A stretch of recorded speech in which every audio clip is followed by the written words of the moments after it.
नमस्कार। कभी सोचा है कि किसी की सबसे बड़ी ताकत ही उसकी सबसे बड़ी कमजोरी कैसे बन सकती है?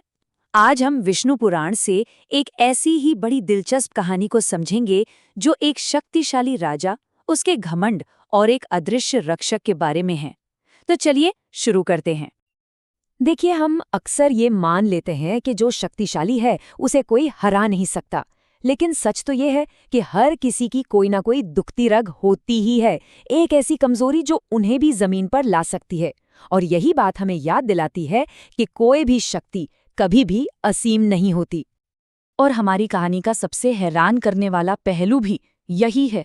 राजा शत्रुजित, जिनकी ताकत की मिसालें दी जाती थी, उन्हीं की ताकत, उन्हीं का बल उनके पतन का कारण बन गया। अब सवाल यह है कि खूबी एक इतनी बड़ी खामी में आखिर बदली कैसे? चलिए पता लगाते हैं। तो कहानी शुरू होती है राजा शत्रुजित के राज्य से, जहां चारों तरफ खुशहाली और शांति का माहौल था। प्रजा एकदम सुखी थी, खजाना लबालब भरा हुआ था। मतलब पहली नजर में तो सब कुछ बिल्कुल परफेक्ट लगता था। लेकिन इस चमक दमक के पीछे एक अंधेरा भी था जो धीरे धीरे पनप रहा था। राजा शत्रुजित में देखिए, एक आदर्श शासक वाले सारे गुण थे।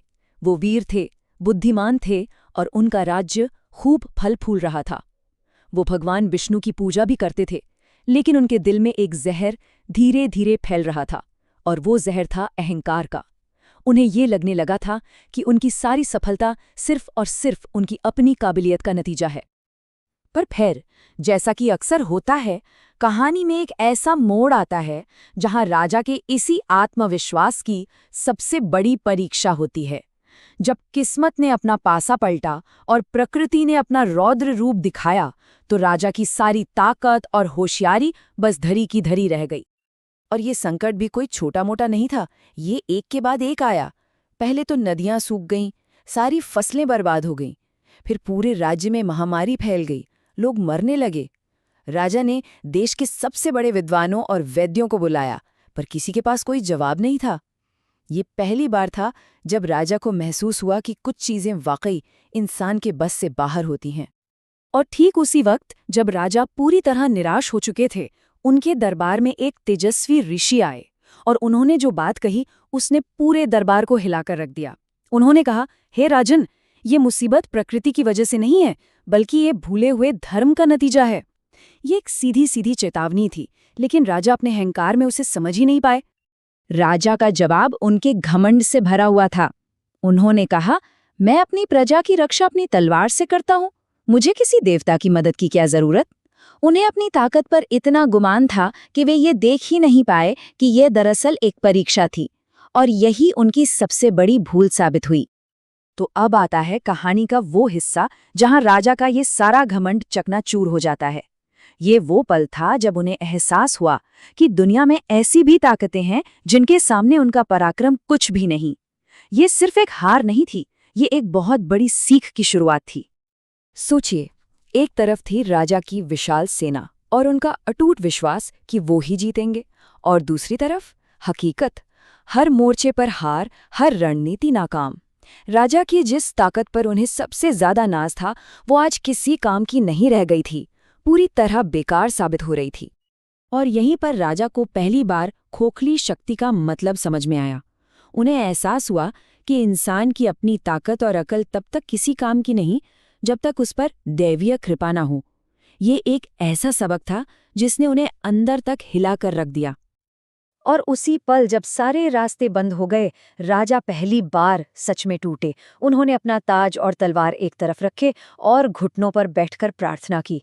ये सिर्फ एक प्रार्थना नहीं थी, ये उनके अहंकार के टूटने और सच्चे समर्पण की शुरुआत थी। उन्होंने मान लिया कि वे अकेले कुछ नहीं कर सकते। और जैसे ही राजा ने खुद को भगवान विष्णु के चरणों में समर्पित किया, एक ऐसा चमत्कार हुआ जिसकी किसी ने कल्पना तक नहीं की थी। ये कहानी हमें सिखाती है कि जब इंसान का अहंकार खत्म होता है, ठीक तभी भगवान का काम शुरू होता है। और फिर क्या हुआ जानते हैं? रात के अंधेरे में दुश्मन के खेमे में एक अनजाना सा खौफ फैल गया। सुबह होते होते उनके हथियार अपने आप टूटने लगे और सैनिकों में ऐसी भगदड़ मची कि वो बिना एक भी तीर चलाए मैदान छोड़कर भाग खड़े हुए। ये जीत राजा की नहीं थी, ये उस अनदेखी शक्ति की थी जिसे उन्होंने सच्चे दिल से पुकारा था। जब सब कुछ शांत हो गया तो वही ऋषि फिर से राजा के सामने आए और उन्होंने इस चमत्कार का राज खोला। उन्होंने समझाया, ये भगवान विष्णु की कृपा थी। जब तुमने अपना अहंकार त्यागा तो उनकी सुरक्षा तुम्हारे लिए सक्रिय हो गई। अहंकार एक दीवार की तरह है जो भगवान को हमसे दूर रखता है, और विनम्रता वो दरवाजा है जो हमें उनसे मिलाता है। तो इस पूरे अनुभव से राजा शत्रुजित ने आखिर क्या सीखा, उनकी जिंदगी में क्या बदलाव आया? आइए इस कहानी से मिलने वाली सबसे बड़ी सीख को अब समझते हैं। राजा में जो बदलाव आया वो जमीन आसमान का था। पहले वे खुद को अपनी प्रजा का मालिक और रक्षक समझते थे, लेकिन इस घटना के बाद वे खुद को धर्म का एक सेवक मानने लगे। वो ये जान गए कि असली रक्षक तो भगवान विष्णु हैं। उनका पूरा नजरिया, दुनिया को देखने का तरीका ही बदल चुका था।